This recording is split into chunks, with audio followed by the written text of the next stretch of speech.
your host, Mashuma Saba, M. Saba, and this is our Cultural Variety Podcast. Stay tuned.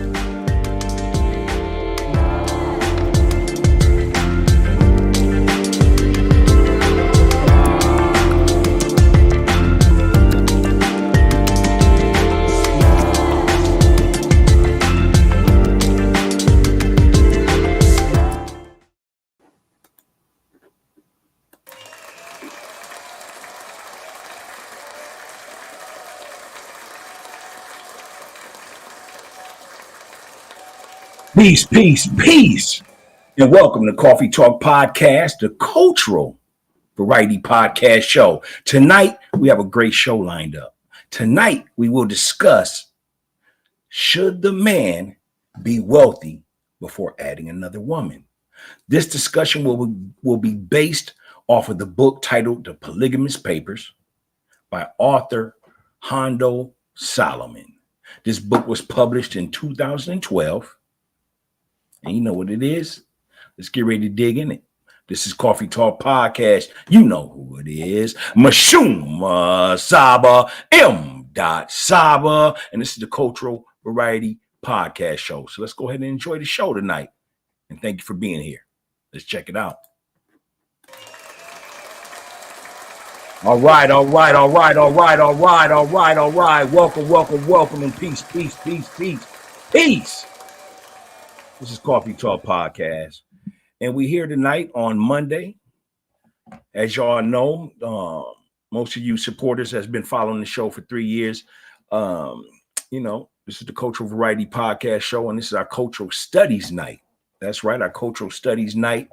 And when I say cultural studies is very broad, our culture is very broad. We have so much science and so much things we can discuss. So, welcome on this journey of Cultural Studies Night. I'm happy. How y'all doing today, man? How was y'all's day today? Well, let me know how your day was. Go ahead and drop that in the comments. Let us know you're here. Show me a little bit of love. I need love. We all need love. Can I get a hug? Something? Go ahead and drop it in the comments. Let me know, man. Hit the like button. Subscribe and share. This is Coffee Talk Podcast. We're here for you. No doubt about that. All right, so listen. This is our third show of the year. And I'm excited. One thing I was thinking about when I was thinking about y'all, I'm checking out the show tonight. I thought to myself, I was like, we've been on time this year. The 2 episodes, we've been on time this year. I don't know how long that's going to last. Because, things happen. Life be lifing. Sometimes they be lifing on scheduled nights. We're supposed to be podcasting. But, I've been on time these last 2 episodes. This is our 3rd episode of summer 2025. And we continue to grow. And, again, I'm just rambling at this point. Y'all can tell me when to shut up. What you laughing at? All right. Well, anyway, as I stated earlier, you know who it is. It's Mashuma Saba, man. And Uncle Dot. You know what I mean? For the YNs. No, there's no fuck. I mean, we ain't talking about YNs, man. Them is not YNs, but that's what they say. For the YNs. No, we ain't YNs. But anyway, check it.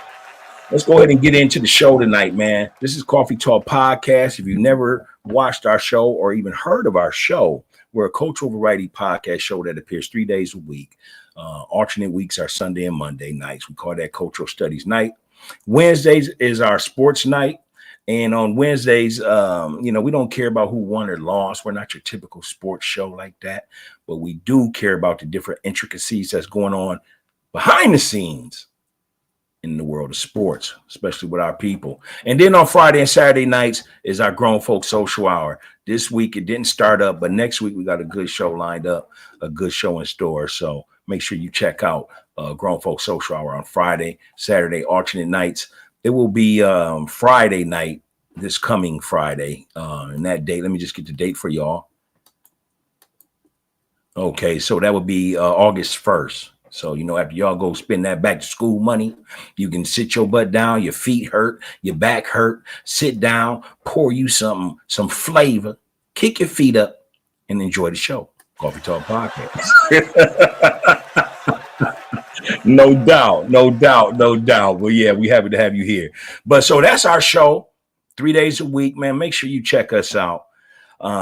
Okay, so let's just go ahead and dive into it, man. The way we start our podcast is this, man. We love to give you the flavor at the very beginning of the show, and that's what I'm getting ready to dive into. And that's followed by the wise words, and then we go into what the podcast is actually about. The title for tonight's podcast is a chapter out of a book called The Polygamist Papers. It's by author Hondo Solomon. It was published in 2012. And tonight's chapter is, should the man be wealthy before adding another wife? And I know some of you are asking, well, why is so much of this polygyny talk? And one of the reasons why we have this discussion is because I don't know if we are paying attention to what's going on with our culture right now, as well as this country right now. And so I always knew that I honor marriage, whether that's monogamous or polygamous. And if some of these words are too big for some listeners, monogamy means that you promise to be with one woman for the rest of your life. Whereas polygamy means that you have multiple wives, okay? So just to speed it up a little bit. But the reason why polygamy is being discussed on all social platforms is because we're being pushed into that. And I don't want to say pushed as in a negative push, but pushed as in looking at the infrastructure of this country and where we're headed. Like for some examples, free food or is in the news is being cut. Certain programs are being cut. Like if your kids go to school, they don't get free lunch, whatever, And the thing is, with your children, you have to you're the parent. You have to provide, even if that means making lunch at home, like they did back in the day. But that's here nor there. But I'm just using that as an example of where our country's headed. People are, healthcare is one of them. Certain programs is being cut. Food is GMO'd out. There was just a case I read earlier today where, and this could be alleged, I say alleged, but they're talking about how Bill Gates has received some type of approval to go ahead and spray food with RNA. You know what I mean? So, and that's another topic we can get into, but I just wanted to let you see where we're coming from and why polygamy is being discussed. It's also there are some people out there that's trying to hijack it by turning it into porn and whatnot. But this, I'm rambling. I don't want to go that far. We got a great story tonight, so let's just go ahead and get right into the show, shall we? All right. So tonight's flavor is this. Tonight's flavor is the 10 benefits of reading. That is the flavor. And I know y'all saying, well, I thought the flavor was something to drink. I thought the flavor was something to drink, Doc. No, it's not just that. The flavor is anything that is refreshing, that is fulfilling. Yes, it can be water, wine, a smoothie, a beer, a latte, a cappuccino, whatever soothes the soul. But at the same time, the flavor is just that, man. It's something that's refreshing. So tonight, the 10 benefits of reading is the flavor. So let's go over what those 10 benefits are. Number one, if you read just a little bit every day, you will improve your mental stimulation of the brain. Number two, it becomes a good habit for stress reduction. Number three, it provides knowledge. Number four, you start to build up your vocabulary expression. That way you'll be able to communicate in all arenas. You know what I mean? Not just in one arena. You want to be able to walk into many rooms and be able to conduct dialect. We'll talk about that more going into later this season. Number 5, it also will improve your memory. Again, reading is like feeding the mind. You know, no flowers, no plants, no ideas don't come from anything if you don't have the sun, you know, to fill that mind. Reading waters that plant, that mind. You know what I'm saying? So it definitely helps with improving your memory. Number 6, and before I go on with number 6, I just want you to know that I can hear the lisp in my podcast tonight. So I do apologize for that. You know, trying to dim it down a little bit. But number 6, anyway, back to the 10 benefits of reading. Number 6 is it exercises your critical thinking. What do you mean by that? Well, what I mean by that is this. Y'all remember the movie Friday with Ice Cube? Let me know if you remember that. Go ahead and leave that in the chat. Let me know. Well, anyway, Ice Cube, towards the end of that movie, had to use critical thinking. Do y'all remember the scene where Ice Cube was fighting Debo? And right then and there, he had to use critical thinking. Should he just pull out a pew pew and shoot Debo? Or should he fight him with the fist?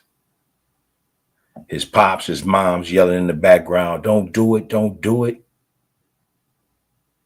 Gave him a second to think critically. He could have took Debo's life and made a mistake, or he chose to fight him head on to get the bully off his back. So number 6 is the exercise of critical thinking. This is what helps. This is one of the 10 benefits of reading. Number 7, it improves your focus and your concentration. You know what I mean? You're more concentrated if you tend to take your time and just read. If you're in the bathroom, read. If you're taking a bath, read. If you just sitting out in the yard on the balcony, take some time to read. Even if you can just escape for 3 to 5 minutes of reading, that is very healthy for you. And you know how it is here at Coffee Talk Podcast. We salute and we're all about reading and literature here at this podcast. You know what I'm saying? That's why we call it the Cultural Variety Podcast Show, because we got a little bit of something for everybody. Again, cultural studies night on Sunday, Mondays, sports on Wednesdays, and the grown folks like to get their boogie on. They talk shit on whatever on Friday and Saturdays. No kids allowed, you know. Let's continue. Number 8 of the 10 benefits of reading is better writing skills, and it also develops better typing skills. Because when you start to become similar or build a similarity with seeing words, they become more easier to spell, as well as easy to type if you ever working on your PC, on your laptop, whatever, and you're trying to write a book, an essay, whatever you're trying to do. You know what I mean? It helps with that. Number 9 is tranquility. That's right, tranquility. What is tranquility? For anybody that may not know that word, tranquility is like peace. It's like harmony. It's like relaxation, reflection, pause. You know, it's all of those things that you need to unwind yourself from all the static that we go through, all the movement, all the just everything. You know what I mean? So tranquility, peace, number 9. And number 10 of the 10 benefits of reading is a free source of entertainment. You know what I mean? It's a free source of entertainment. Somebody just said that it depends on what you're reading, right? Hey, man, not tonight. That's Friday, Saturday talk. All right. So anyway, those are the 10 benefits of reading. And that was your flavor.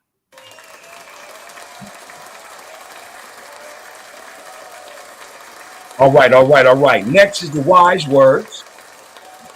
Now, wise words is something that we do when we start our show because we like to honor our ancestors, our families, our friends, our ancestors, our people We like to honor them. A lot of them left messages, you know. A lot of them passed down tradition. A lot of them is blood, family, friend. And when we reflect, we oftentimes remember what they said to us and say, I get it.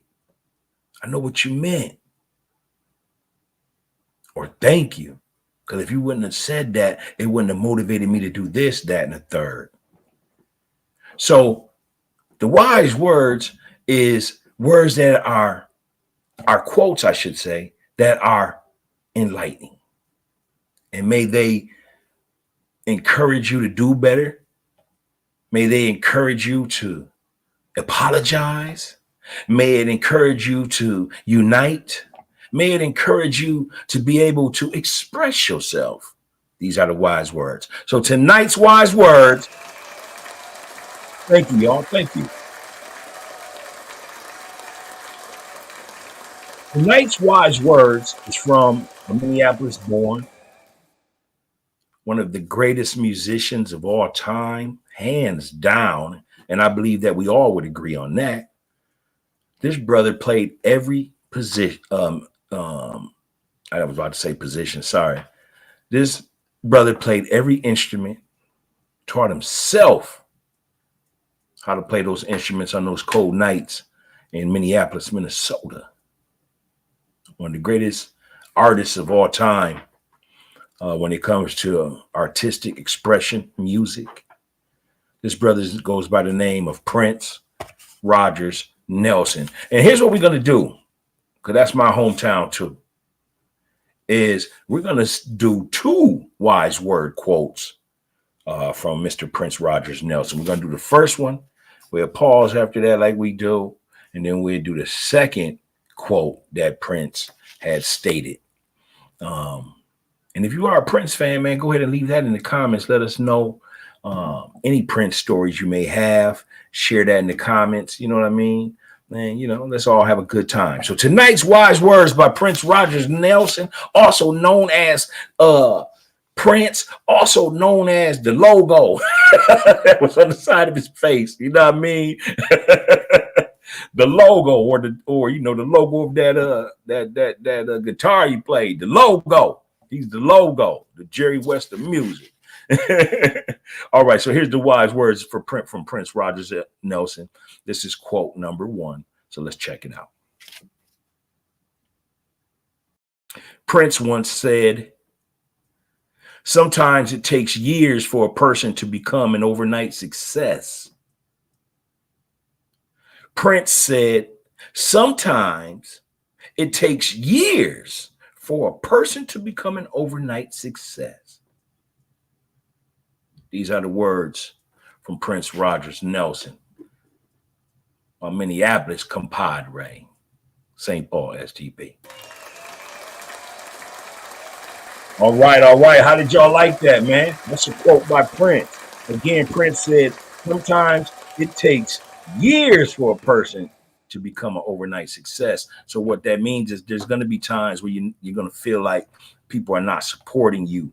There's going to be times when you are overlooked for that title, that position, or that loan to start your business, you know, or that grant to start your business. Sometimes it's going to be like that. But if you continue to work, continue to believe, continue to strategize, you can bring it forward. You know what I mean? And it will happen for you. So that's what I do want you people to know, understand, my young folks, my old folks, and my elderly. You know what I mean? And my elderly. Sometimes it could take years, you know, before you find that overnight success. And again, success can mean anything that you define it as. Because one of the the reasons why I say that is because I don't want to see somebody get trampled or lose track trying to become successful to the eyes of others and not feel success in themselves. You know what I mean? Because if you don't feel it in yourself, then you might do some strange things. You might not love yourself. There's a lot of things that go into that, man. But that's what it is. Hats off to Prince Prince Rogers Nelson. All right, so let's go ahead with the second wise words tonight from Prince. The second wise word tonight from Prince. And if I have a list tonight, I got my veneers in, so we on TV. But anyway, the second quote by Prince is this. Prince once said, money won't buy your happiness, but it'll pay for the search. I'm going to say that again. Do not let that fly over your head. You hear me? Do not let that fly over your head. Prince said, money won't buy you happiness, but it'll pay for the search. Think about that, y'all. Take that quote and let me know what your thoughts are and how you resonate with that quote. What do you think about when you hear that quote? Again, the second quote of the night is Prince stating, money won't buy you happiness, but it'll pay for the search. That's deep right there, man. No doubt. No doubt. Let me know what your thoughts are on that. Leave a comment in the chat. Let us know you're here, man. Show the love, man. Let us know you're here. Don't just watch us. Hit that like button. We need those likes to help with the algorithm. And, we'll just appreciate it. You know what I mean? No doubt. Support your homie. Podcast show. No doubt. All right. So now let's go ahead and dive in to the show. We're only 22 minutes into the show. It's going to be a quick 30-minute show. So if you can hang, I can hang. You know what I'm saying? We're going to hang regardless. And also, I'm going to have a word flash by the screen. It's going to be on an index card. The first person that can read that card, please put that in the chat. And when you do, you're definitely going to get a shout out from me, Mashuma Saba, M. Saba. You already know what it is. And the Coffee Talk Podcast. So again, we're going to go ahead and slowly put this index card up on the screen. It got a word on it. Read that word, type that word into the chat box, and go ahead and send it to us. We definitely going to give you a shout out. So here we go. Can y'all see that? Or is the green screen killing that? Doom, doom, doom, doom, doom, doom, doom, doom, doom, doom, doom, doom, doom, doom, doom. I don't know if you guys can see that. I can't see it. So I'll tell you what. We'll make it real easy. It's a 5-letter word. A 5-letter word. And the first letter is a P. It's a 5-letter word, and the first letter is a P. Go ahead and tell me what you think that is. Put that in the chat box, and we're giving you a shout out. No doubt. All right, let's go ahead and dive in. I know there's people hot right now. Some of them are mad because of the title. They can't stand me. They can't stand me when I get to talking. Oh, you always talking about making me stop. I just want to be the only one. Don't they all want to just be the only one, brother? And that's not a disrespect to women. I don't know why women personalize that. It ain't a disrespect at all. It's just the shit that we were taught ain't working. Hey, and that's not just me saying that. That's like the whole world saying that, man. At least in this Western world. That's what they're saying. Right, y'all? Uh-oh. What you mean? Don't kick me out. Some brothers is like, don't kick me out. Hey, y'all mind if I have a little bit of water? Thank you. I just want to have a little bit of peach mango.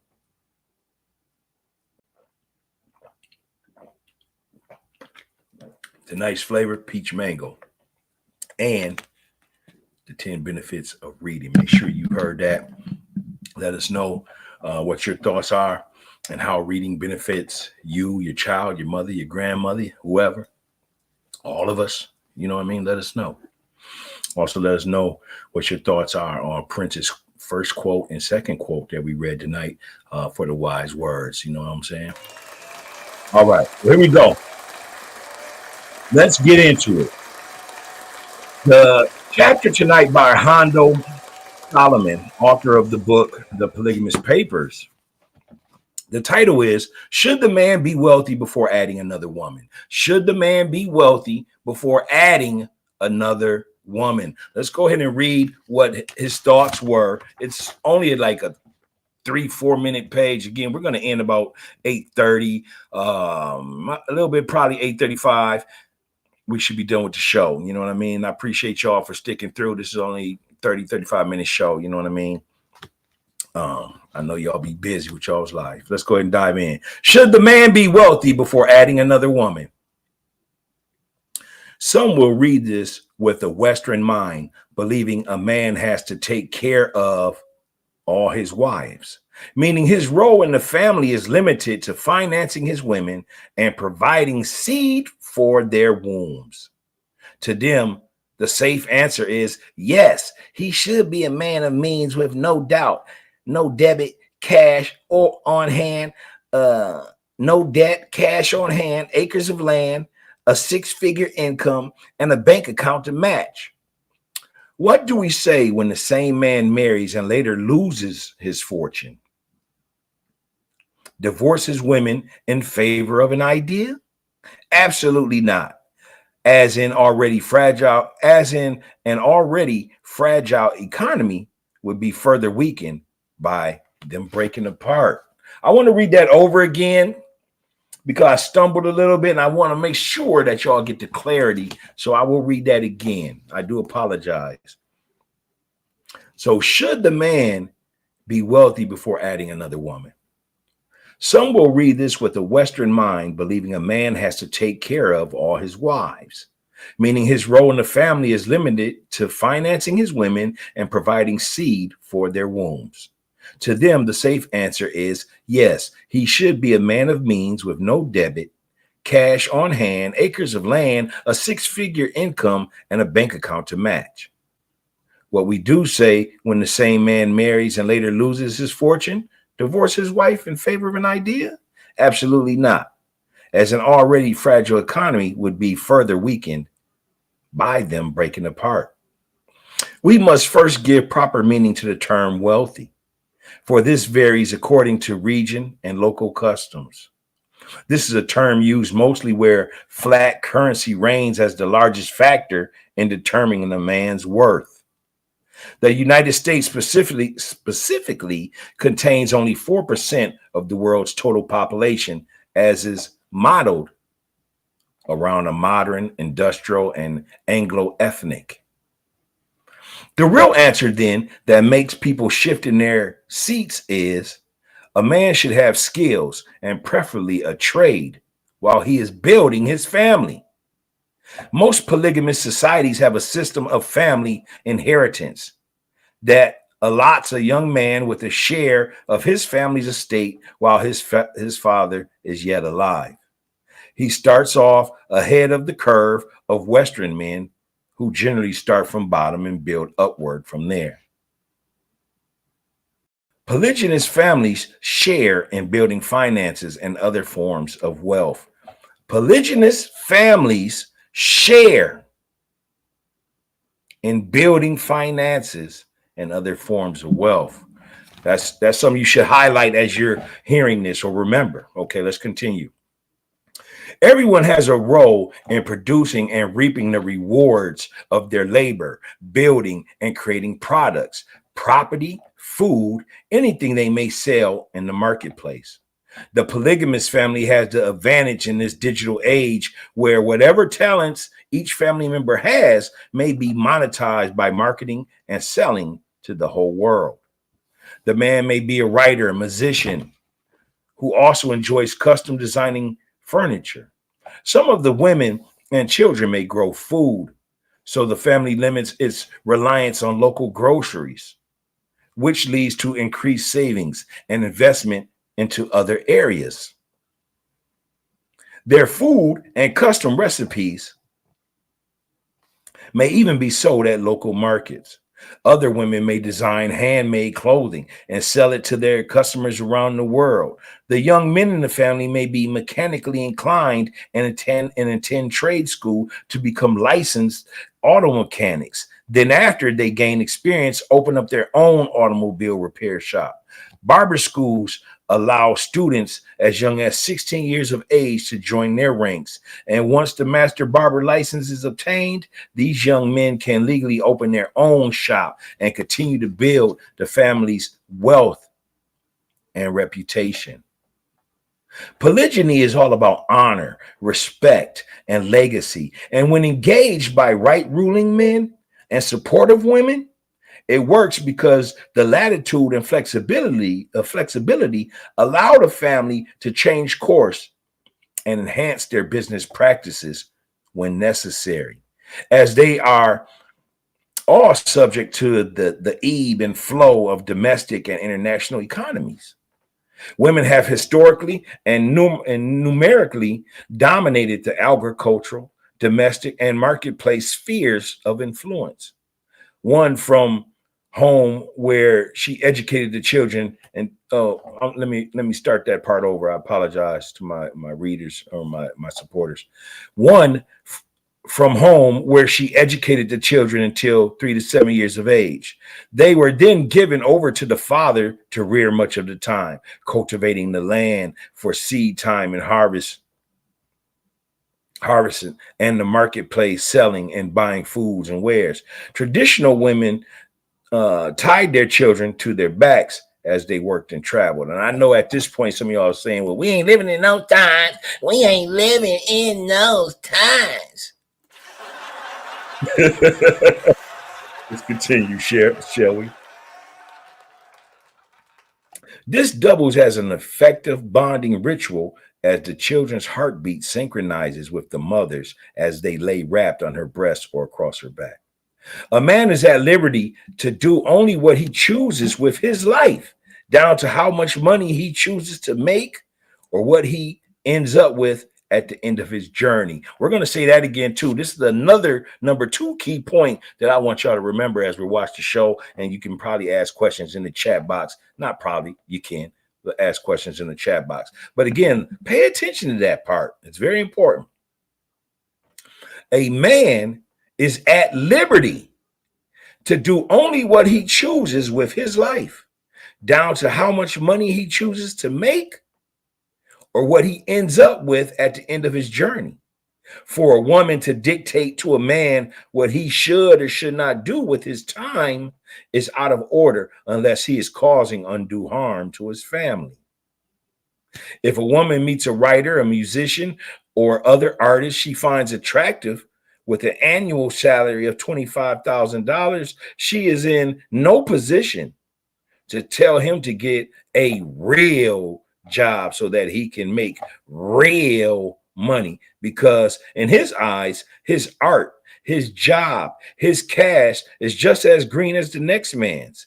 His days and nights are spent honoring his craft as he appreciates the gifts the Almighty has given him. Men in this position are happy doing what they love through their golden years, even if they make the same income as they did when they began in their youth. We're done right here, y'all. What is left out of the discussion of riches is that most men are still building their personal wealth when they marry their first wife before the age of 30.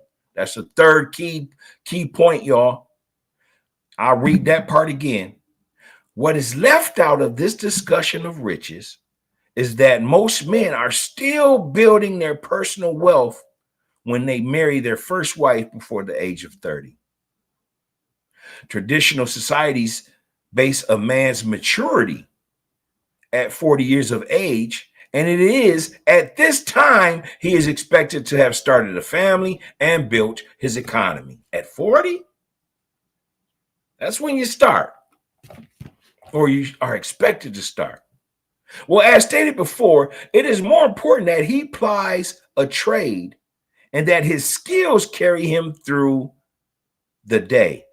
Ironically, most men in traditional societies are not financially well off, and yet they have higher marriage versus lower divorce rates. I'm going to read that again because it needs to stand out. Ironically, most men in traditional societies are not financially well off, and yet they have a higher marriage, lower divorce rates.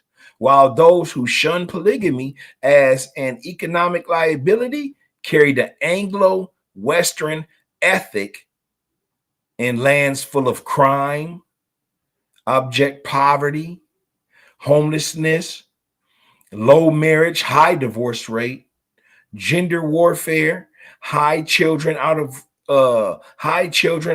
wedlock birth rates, aimlessness in the youth, spiritual, emotional, mental, and physical illnesses, overcrowded jails and prisons, and high person debt. Where among polygamous cultures do we find such sickness?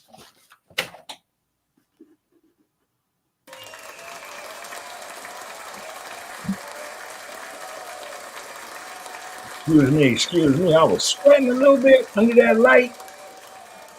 So what is y'all's thoughts on that? What are your thoughts on the 3 key points of should a man be wealthy before adding another woman? If you listen to this show tonight and you followed this show, let us know, man. Let us know. Go ahead and put that in the comments. Hit the like button at least. Subscribe or share this video. Let us know what your thoughts are on that. We had 3 key points tonight. 3 of them.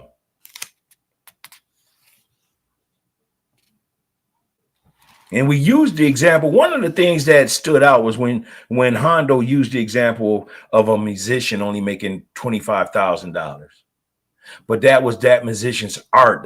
That's what that musician loved to do. And he only annually made $25,000. And he was happy doing the things he loves to do. So when did we give the power, and this is no disrespect to our queens, but why would they think a man should make be of a letdown, a detriment, a discourage amongst men that are living their own path, their own journey? And as I stated earlier, many have different definitions of what success is. Success is not just monetary, So that was one of the key points that stood out tonight. The other one was where it's stated here. It says, what is left out of the discussion of riches is that most men are still building their personal wealth when they marry their first wife before the age of 30. How many men do you know that are under 30 that already have just everything together? Yes, there are some men that have accomplished that goal, but there are still men out there trying to find their way. So they're not wealthy. A lot of people that did come into millions and all that would tell you they didn't start hitting millions and stuff until their late 30s, 40s, 50s. So this topic was a question and provided some answers as to should the man be wealthy before adding another woman. And I know some of y'all that probably haven't heard me in the past talk about polygamy. I know some of y'all are saying, why you got to have another woman? Maybe that's something that we can discuss later on another topic later on in the future of the show. But yeah, let us know, man, that you stopped by tonight, man. This is Coffee Talk Podcast, a cultural variety podcast show. I'm your boy, Uncle Dot, M. Saba. And man, we just love that we back, man. We back for y'all, man. We giving y'all, let me say this before I go. Coffee Talk Podcast is a place where you can escape. Sure, you can go to any podcast other than this one, and all you're going to hear about is the latest news, and a lot of the latest news be junk. or to be talking about our ignorance, glorifying it, or to be having two elder statesmen, two older guys arguing back and forth on social medias, such as some of these podcasts that I really like, uh, fighting with other guys, threatening to fight other guys on other podcasts. We just don't have time for that. So Coffee Talk Podcast, man, as you can see, we bring you along into the coffee shop. As you can see the backdrop, that's the coffee shop behind us. We bring you in the coffee shop. We like to go ahead and combine our minds, our intellect through dialogue. And we also like to go ahead and give you the flavor. You know what I'm saying? You know what I'm saying? We like to give you the flavor and the wise words. So we thank you for coming out tonight on this Monday to check out Coffee Talk Podcast. Again, I am your host, M. Saba, and this is the Coffee Talk Podcast Show. I'm going to hit you with the universal peace sign. Until next time, keep up the support. We love y'all. Peace.